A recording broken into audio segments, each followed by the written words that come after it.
Bismillahirrahmanirrahim. Assalamualaikum warahmatullahi wabarakatuh. Waalaikumsalam warahmatullahi taala wabarakatuh. Bertemu lagi dengan saya Bambang Sudarmanto, CGP Angkatan 10 dari Kabupaten Sumeneb. Kali ini saya bersama Ibu Muhaidatur Raini. Beliau adalah guru BK di sekolah kami di SMP Negeri 2 Gilirinting. Selamat pagi. Assalamualaikum Ibu Ida.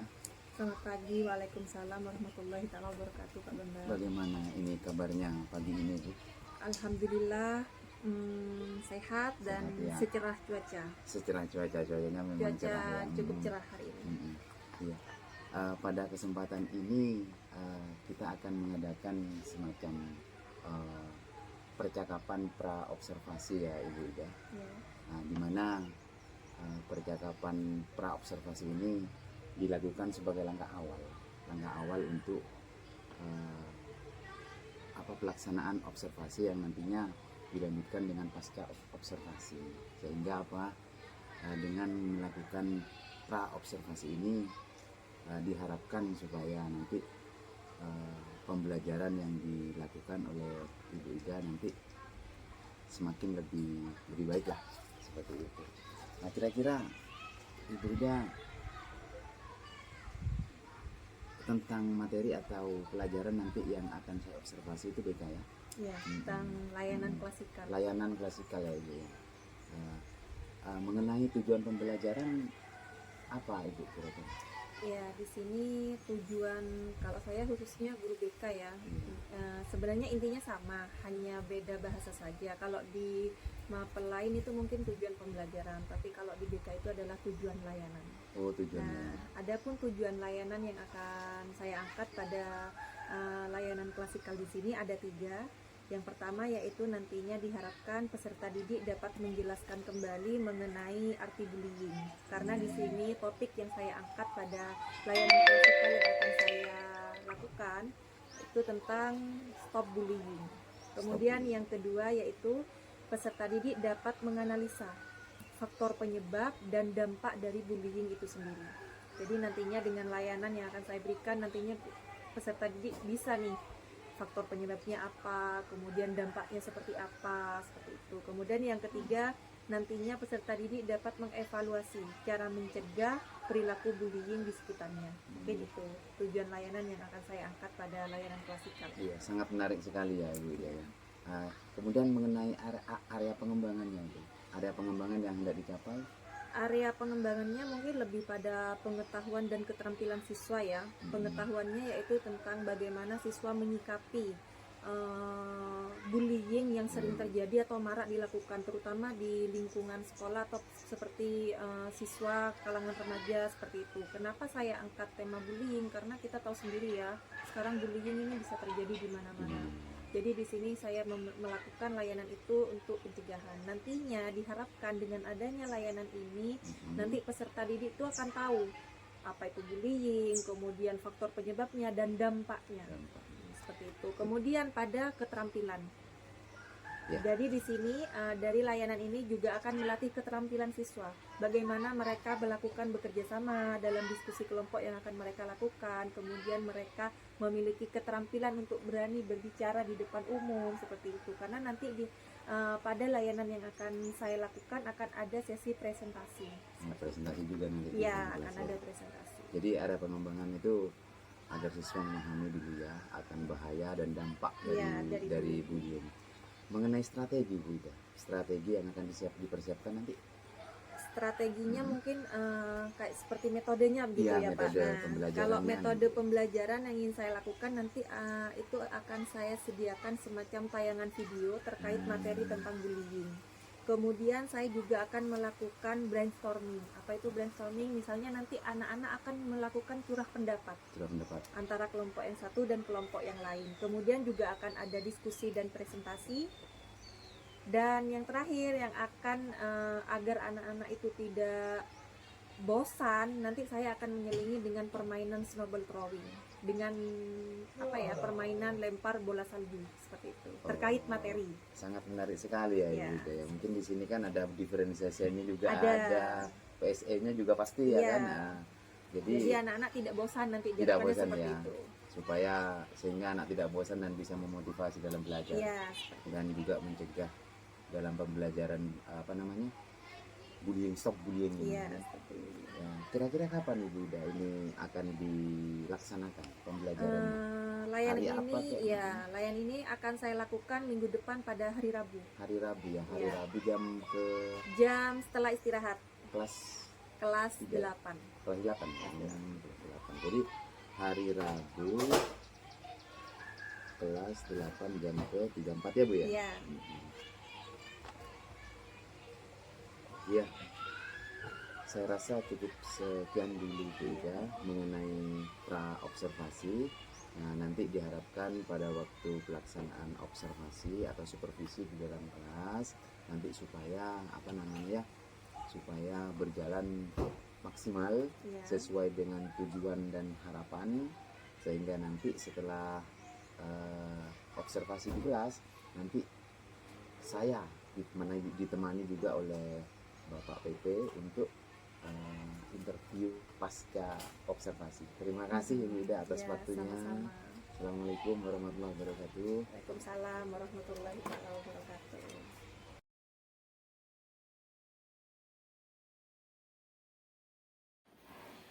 Assalamualaikum warahmatullahi taala wabarakatuh. Waalaikumsalam warahmatullahi wabarakatuh. Apa kabar bersama? Baik. Semangat untuk belajar? Semangat. Karena sudah semangat, kita awali kegiatan hari ini untuk berdoa bersama. Ya, seperti biasa, Adit ketua kelas silakan dipimpin untuk doa bersama.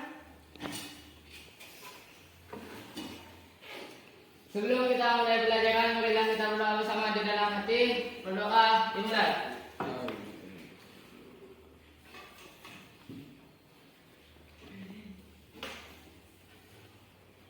Selesai. Terima kasih Adit. Selanjutnya Ibu absen dulu ya. Ya Bu. Adi Awandiro, Adik. Aprilianto Utama Aditya, Hadir. Jessica Berta, hadir. Muhammad Al-Qadafi, Hadir. Muhammad Rian, Hadir. Muhammad Saifuldani. Berarti hari ini ada masa ada dua orang ya? Iya. Karena sakit, jadi untuk yang lainnya jaga kesehatan agar tetap sehat sehingga tetap bisa mengikuti pelajaran. Selanjutnya, adakah yang tahu tujuan kita hari ini apa?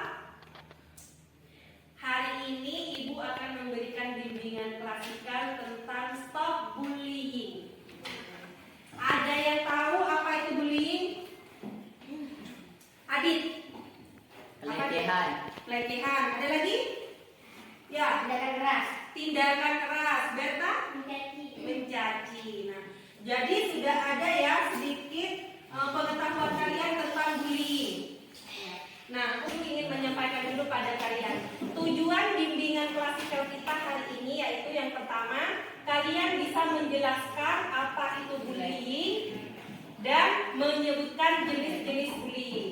Jadi nanti kalian dengan adanya bimbingan klasikal ini kalian bisa menyebutkan apa itu bullying, terus jenis-jenisnya apa. Kemudian yang kedua, faktor yang mempengaruhi kenapa bullying bisa terjadi.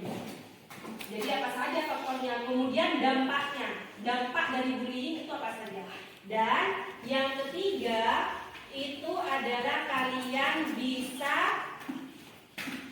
mengevaluasi cara mencegah agar tidak terjadi bullying. Gimana? Jadi kalian nanti bisa disimak di video ini.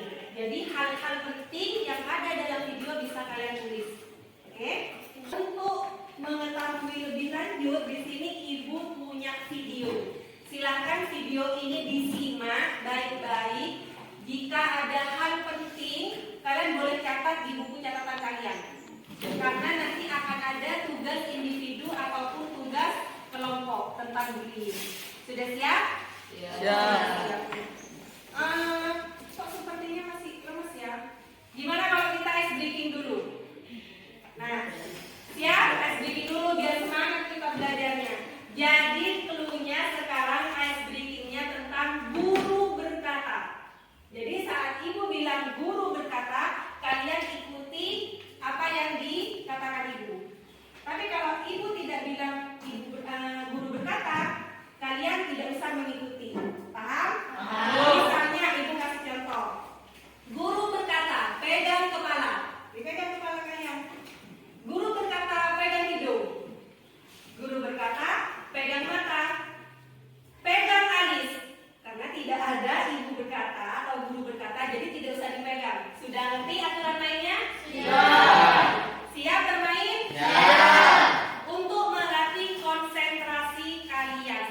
Siap nggak mengikuti pelajaran ini? Siap. Oke.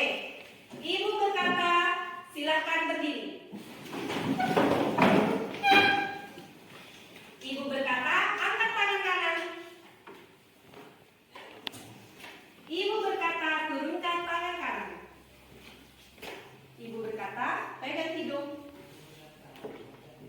Ibu berkata, pegang mata. Ibu berkata, angkat tangan kiri. Ibu berkata, turunkan tangan. Terima kasih, silakan duduk. Nah, berarti yang fokus cuma satu orang, ya kan? Kan ibu tidak bilang ibu berkata.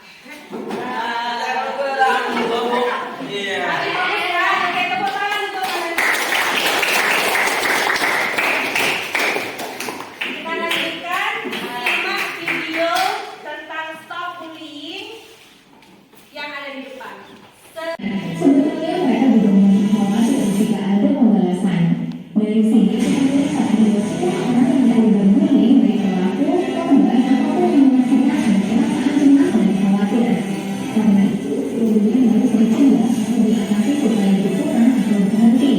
Perlindungan kalau bullying merupakan tindakan mengancam, memaksa, menolak atau melukai yang dilakukan oleh seseorang atau sekelompok orang yang biasanya memiliki. Gimana? Sudah kalian simak videonya? Sudah, Bu. Sudah ada pandangan tentang bullying? Sudah. Sudah ada pengetahuan yang diperoleh? Sudah.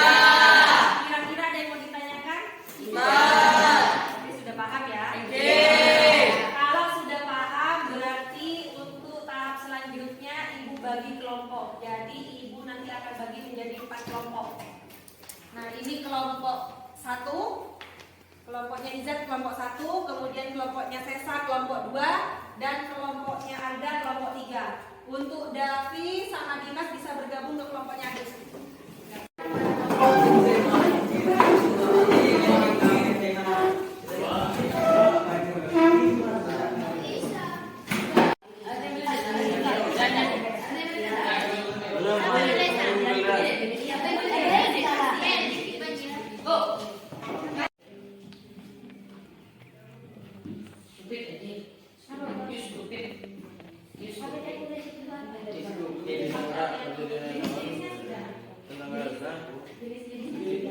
Jadi mau bujuk tu tajuk ya.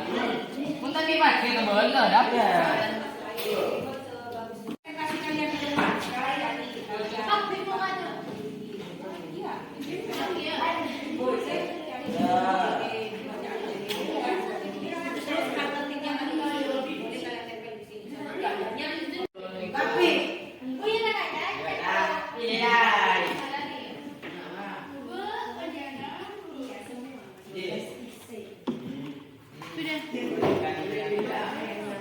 kalau sudah selesai, kelompok kalian membahas tentang apa itu bullying dan sejenisnya. Sekarang ibu mau kalian presentasi ke depan. Ibu mulai dari kelompok 4. Yuk sekarang kelompok 4 maju ke depan untuk presentasi. Untuk temannya yang lain bisa mengomentari atau bertanya tentang presentasi yang disampaikan oleh temannya. Oke? Yuk, adik maju sama temannya. Cut ya. Jenis-jenis bullying, verbal, non-verbal, fisikal, bullying sosial, bullying dunia maya. Pengertian bullying, penindasan, kekerasan, ancaman, paksaan. Faktor mempengaruhi bullying, ingin terlihat hebat, kurang empati, merasa berhak semena-mena, ingin jadi populer, iri hati. Cara mengatasi bullying, deteksi bullying sejak dini. Assalamualaikum warahmatullahi wabarakatuh. Waalaikumsalam warahmatullahi wabarakatuh. Kami dari kelompok 2 akan menyampaikan bullying dari hasil kami. Salah satunya bullying fisik, bullying verbal, tindakan pengutilan, bullying dunia maya, bullying seksual, bullying antar saudara. Penyebab bullying pada anak bisa berupa ukuran badan, fisik, kepandaian komunikasi, gender hingga status sosial.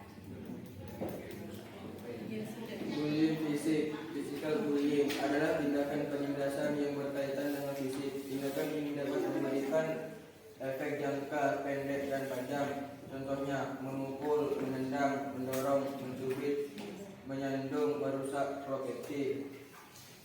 Fakta bullying tak hanya terjadi di dunia nyata saja, sekarang ini di dunianya atau cyberbullying umum terjadi.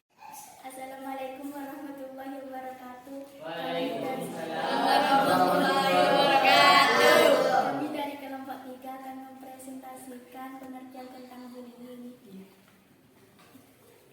Bullying adalah suatu tindakan agresif yang dilakukan secara berulang, yang dilakukan oleh suatu kelompok pada satu individu tertentu.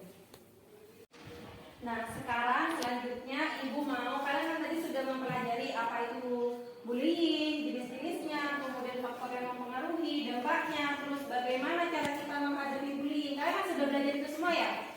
Nah, sekarang Ibu mau kalian tuliskan satu pertanyaan, kemudian kita akan melakukan permainan. Di mana pertanyaan itu kalian harus tahu jawabannya. Nanti kita akan melakukan permainan yang namanya snowball throwing. Ada yang tahu apa itu snowball throwing? Tidak tahu. Snowball throwing itu adalah bola salju. Jadi nanti pertanyaan yang kalian tulis di kertas yang sudah Ibu bagikan ke kalian, kalian membentuk bola kecil. Nanti itu akan dilemparkan ke teman kalian dan teman kalian yang akan menjawab pertanyaan dari kalian. Jadi kalian buat pertanyaan yang sekiranya sulit teman kalian atau apapun itu, tapi kalian harus tahu jawabannya ya. Oke? Paham? Yuk, bisa kita mulai. Tulis pertanyaannya.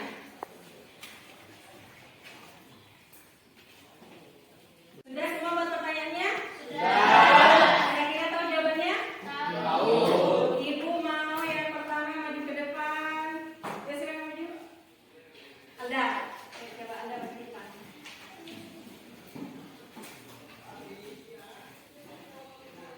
Bolanya dibawa. Nah, Alda lemparkan ke teman Alda.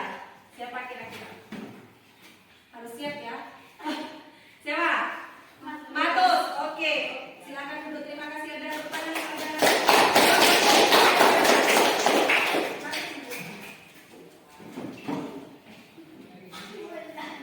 Dibawa pertanyaan tadi. Pertanyaan yang Alda. Ya. Dibaca.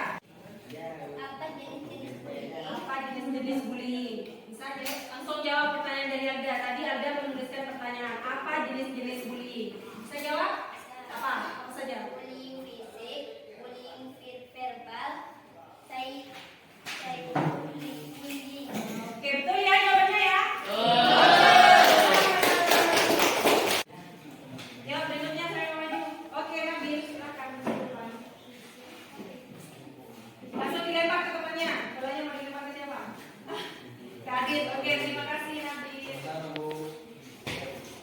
Silakan dibacakan. Bagaimana dampak dari bullying?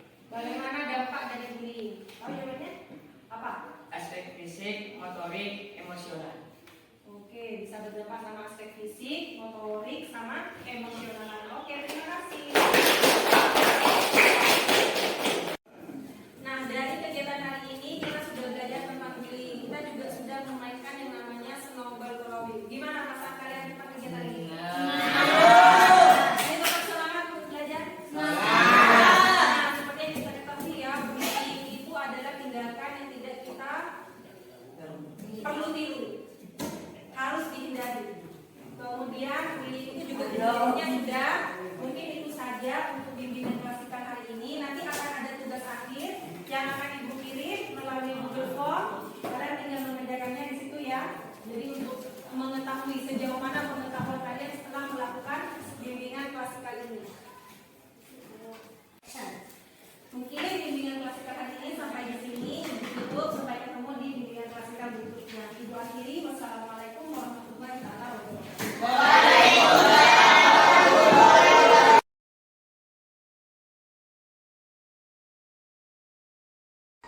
Assalamualaikum warahmatullahi wabarakatuh. Bertemu lagi dengan saya Bambang Sudarmanto, CGP Angkatan 10 dari Kabupaten Sumeneb, SMK Negeri 2 diri genting. Saat ini saya ditemani oleh rekan saya selaku guru yang saya observasi, yaitu bersama Ibu Maidatul lagi. Selamat pagi, Assalamualaikum Bu Maidatul. Selamat pagi, waalaikumsalam. Bagaimana kabar pagi ini? Alhamdulillah cerah Cerah cuaca ya. Alhamdulillah. Dan juga bersama Bapak Pendam PP, Bapak Pujianto. Selamat pagi, Assalamualaikum Pak Puji. Waalaikumsalam. Terima kasih Bapak, meskipun kita naik perahu tadi ya Pak ya, tidak menjadi kendala ya Pak ya. Ombaknya memang cukup besar ya Pak. Terima kasih. Baiklah Ibu Ida, pada kesempatan ini kita akan mengadakan percakapan pasca observasi terkait pembelajaran yang sudah Ibu Ida lakukan di dalam kelas. Nah, dimulai dari pra-observasi, kemudian pasca observasi di kelas kemarin yang kita lakukan bersama-sama, kemudian saat ini adalah waktunya kita mengadakan pasca observasi. Di dalam pasca observasi ini Bu Ida, ada beberapa pertanyaan yang perlu saya tanyakan kepada Ibu Ida. Di antaranya yaitu yang pertama, bagaimana perasaan Ibu Muhaidatul ini terkait dengan jalannya kegiatan observasi kelas yang sudah berlangsung kemarin itu? Iya. Perasaannya Ya, awalnya sedikit grogi ya. karena ada yang istilahnya kayak yang merekam gitu ya pas pembelajaran, tapi lambat laun grogi itu saya hempaskan. Kenapa? Karena di sini saya juga dapat belajar dari Pak Bambang setelah melakukan observasi dan terhadap pelayanan bimbingan klasikal yang saya lakukan. Nantinya saya juga berharap bisa mendapatkan refleksi atau umpan balik yang konstruktif dari Pak Bambang tentang proses layanan yang telah saya lakukan. Mungkin seperti itu Pak Bu. Umpan balik, intinya umpan balik membangun gitu Ya, demi kebaikan. Kebaikan ke Ke depan arah yang ya. lebih baik. Kemudian bisa diceritakan kembali juga apa itu area pengembangan yang dilakukan di kelas, kemudian langkah-langkah atau tahapan pembelajaran apa yang sudah dilakukan di dalam kelas. Ya. Mungkin kalau untuk area pengembangannya sendiri itu saya lebih kepada sikap dari peserta didik, kemudian seperti pengetahuan, understandingnya siswa, kemudian juga dari keterampilan siswa nanti dalam mengerjakan tugas yang saya berikan. Nah, dari sikapnya sendiri di sini saya melakukan semacam observasi, ada lembar observasinya. Saya melihat seberapa jauh peserta didik saya aktif pada saat layanan. Karena dari situ saya bisa melihat untuk tindak lanjut ke belakangnya layanan yang bisa berpusat pada peserta didik seperti itu. Kalau untuk pengetahuannya di sini untuk mengetahui sejauh mana materi yang dibahas pada layanan itu sampai pada peserta didik. Ini seperti itu Pak. Termasuk juga di dalamnya itu untuk mengembangkan area tersebut metode juga. Metodenya ya. Kalau metodenya yang saya gunakan saat itu menggunakan tayangan video, ya, menggunakan istilahnya memanfaatkan IT yang ada di sini. Karena terus terang saat kita melakukan pembelajaran atau layanan yang hanya dengan menggunakan metode ceramah itu siswa akan bosan seperti itu. Jadi saat kita memberikan tayangan video, biasanya peserta didik ini akan lebih antusias. Nah, saat itu saya juga melakukan yang namanya brainstorming. Nanti anak-anak diminta untuk melakukan pilah pendapat antara yang satu dengan yang lain. Sehingga di situ nanti akan muncul sikap empati, kemudian keterampilan dalam berelasi dengan teman seperti itu. Dan juga ada permainannya, seperti lempar bola salju. Jadi terkait materi, senam drawing.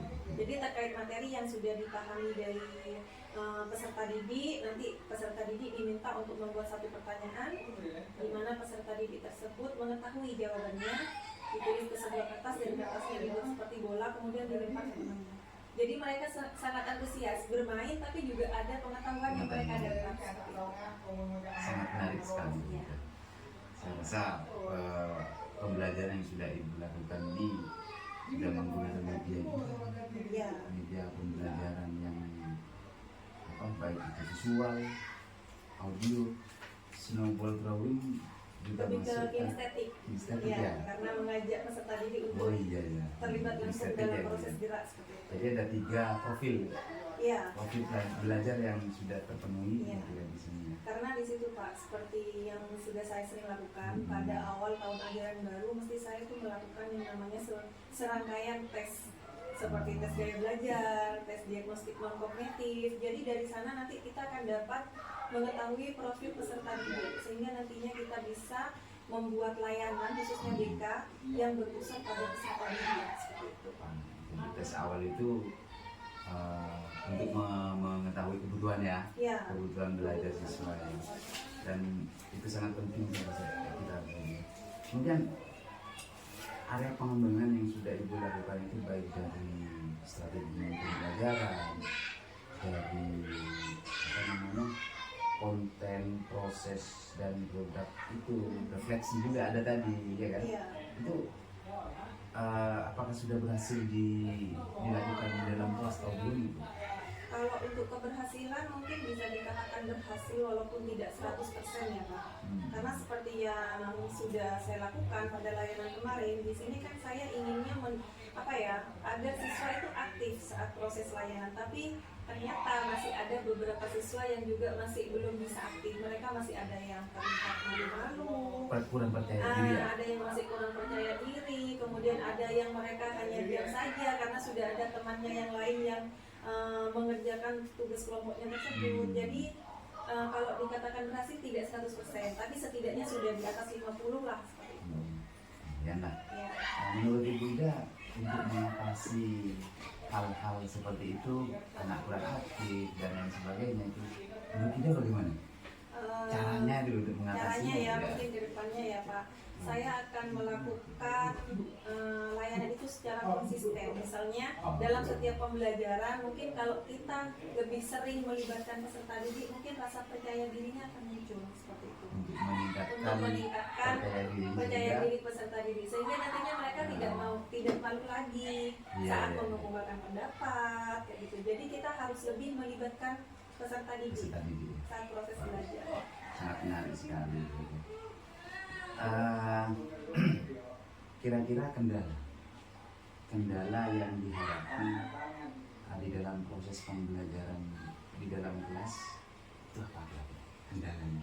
Kalau kendalanya mungkin karena di sini saya inginnya dalam proses layanan yang saya berikan itu menggunakan IT atau berbasis IT. Jadi di sini tahu sendiri ya, di sini adalah daerah kepulauan yang dimana sinyalnya itu kadang jaringan internetnya tidak stabil.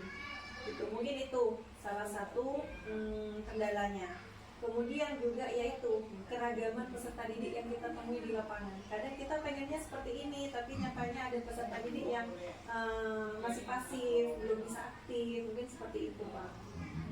Jadi kendala yang menjadi kendala utama itu adalah ketersediaan jaringan internet ini, karena lokasi sekolah kita di sini kan pulau ya. Kadang bagus sinyal, juga kadang ngadat begitu ya Bu ya. Kita perlu langkah untuk mengatasi kendala-kendala seperti jaringan. Kenapa kita harus ke Mungkin gini ya Pak, seperti yang kemarin itu saya sudah menyiapkan seperti link YouTube terkait materi, dan ternyata tiba-tiba saat layanan jaringan itu macet, tidak ada. Jadi saya di sini mempunyai alternatif untuk menyediakan materi dalam bentuk video yang saya unduh terlebih dahulu. Jadi kita harus benar-benar bisa bisa mengakali lah istilahnya. Kemudian saya juga biasanya akan menyediakan gambar-gambar. Jadi setidaknya kalau kita tidak bisa menggunakan video terkait jaringan di sini yang tidak stabil, saya bisa menggunakan media gambar. Karena terus terang biasanya media yang menggunakan visual itu akan lebih menarik bagi peserta didik. Jadi begitu ya, sangat jelas dan gamblang sekali solusi dari Ibu Ida ini yang sudah Ibu Ida dapatkan sendiri solusinya. Jadi nggak ada rotan apapun, jadi apapun yang dilakukan harus berhasil lah seperti itu, bagaimanapun caranya. namanya. Kemudian apa namanya, rencana tersebut sudah Ibu lakukan, seperti mendownload gambar itu Iya, untuk mengatasi kendala-kendala sinyal. Iya, karena kemarin baru kita belajar dari kejadian kemarin, mungkin itu akan saya jadikan solusi untuk kedepannya seperti itu Pak. Jadi untuk apa ya, seperti tugas sedia payung sebelum hujan. Jadi istilahnya kita punya cadangan lah istilahnya gitu. Karena memang jaringan di sini ya itu kurang bersahabat. Dan saya akan coba untuk melakukannya secara konsisten, memberikan pembelajaran yang berpusat pada peserta didik seperti itu. Murid dan murid begitu Bu ya. Jadi kita tidak lagi apa ya Pak, sebagai guru kita tidak lagi untuk menuntut siswa, tapi bagaimana kita bisa menuntun siswa agar nantinya kita bisa memberikan pembelajaran yang benar-benar berpusat pada murid. Seperti itu. Mungkin untuk apa namanya,